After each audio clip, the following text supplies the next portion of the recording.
Hello friends, today I want to answer the question, can you evict someone on a land contract? Well, at the end of this video, you'll understand the legal processes involved in evicting a buyer in a land contract, along with the differences from traditional tenant evictions and the protections available for both parties. There is no doubt that land contracts favor the seller. But have you ever wondered if a land contract is like a rental agreement where you can actually evict the buyer? Or do you need to go through an entire foreclosure process? So stay tuned as I break down the steps you need to take to legally regain possession of your property by first explaining exactly what a land contract is and how it differs from a traditional purchase and sales agreement. Next, I'm going to go through the advantages of a land contract to you as a seller, and finally go through the steps on how to evict somebody under a land contract. If you're ready, let's go.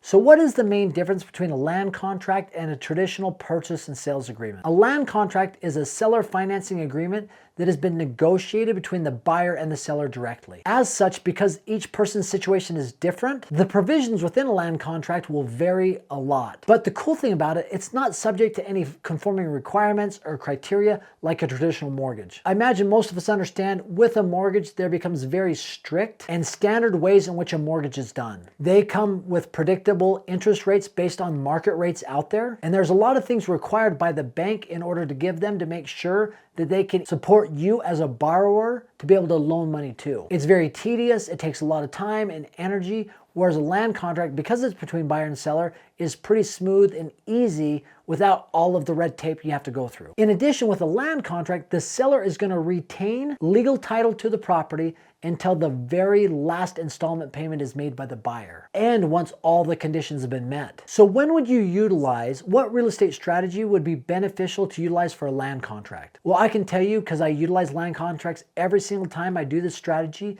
and that is a strategy called slow flipping. Now, this is one of those lesser known strategies, but it's very effective, especially in the current economic market that we sit in right now. So here's what a land contract is, and here's how I utilize land contracts for this strategy. So the strategy behind a slow flip is this. I am looking currently, and I'm looking in the Midwest, where I'm looking for properties that are below $70,000, that are move-in ready. They don't require a lot of money to fix them up, maybe a couple $100 or $1,000, but they are move-in ready. Now, I'm getting these properties well below 25 to 35% below the asking price or market value. And I need to do that in order for this strategy to work. Now, I'm borrowing the money from a private money lender to buy this property outright through no financing. And because I'm able to do that and I can close quickly in 30 or 45 days, a lot of times many of these sellers are going to be interested getting rid of the property at a lower price. Now, I have to submit 10 to 15 of these agreements in order for one or two to get accepted. But once it's accepted and I'm planning to close on the property, my plan with the private money lender is to pay him back as if it were a car loan to me, so within 5 to 7 years. And typically, I'm trying to find a private money lender that only is going to charge me 8 to 10%. Now, people say, no private money lenders will do that, but I've got a couple that actually will. And because I'm amortizing that over 5 to 7 years, my payment's going to be a bit higher than if it were a traditional 30-year mortgage. So because of that, I then look to sell this exact same property that I have under contract for a very low price. To make the numbers work, let's just say I got it under contract for $50,000. I'm going to turn around and I'm going to sell it at market price or a touch above market price. So let's say it was listed at 70 and I got it for 50. I am going to sell it for $70,000, $72,000, $73,000. Now, the reason somebody would buy it is, number one, that's market price. And number two, I'm willing to sell or finance this property to a buyer that doesn't have to make a major down payment. They don't have to get all the credit checks done and all the financial documentation to a bank. They don't have to go through traditional mortgage financing requirements. Because of that, they can start in and own the property right from day one. Now, they don't legally own it till the land contract is fulfilled, but they can take possession of the property. So because of that, I'm probably going to charge a little higher interest rate.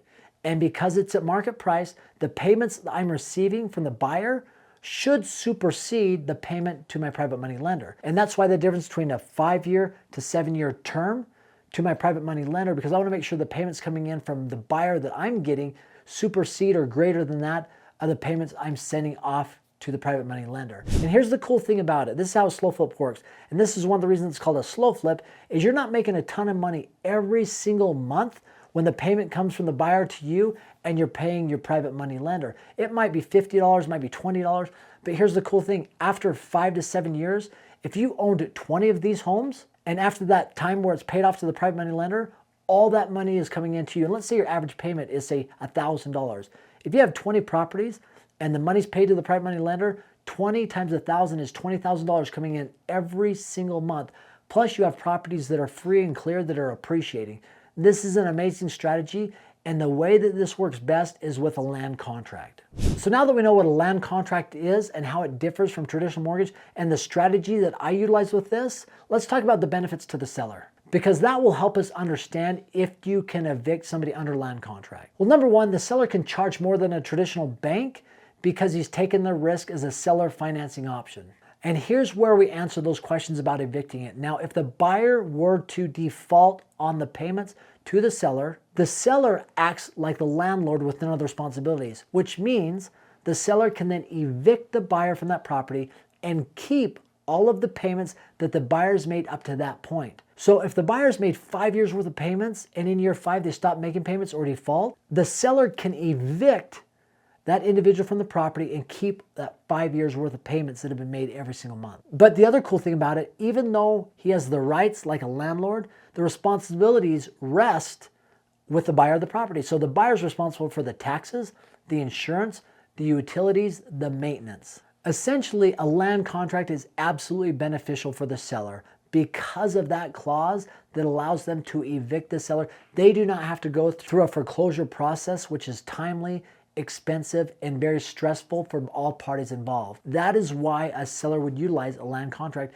And as I mentioned, land contracts are extremely beneficial to you as a seller. So these are some things that I've seen when it comes to utilizing a land contract and the benefits to the seller, but I'd be interested in your feedback. So I'm asking you to comment below. Let's engage in a dialogue. And as always, just for stopping by and watching this video, I have a free gift for you. It is a short-term rental calculator where you input the price of the home, the income, the expenses, and it spits out to you. The software will actually tell you if it's a good deal or not. It's 100% free, no obligation. Just click on the link below, aaronsfreetraining.com. Thank you for watching the video. Have an amazing day.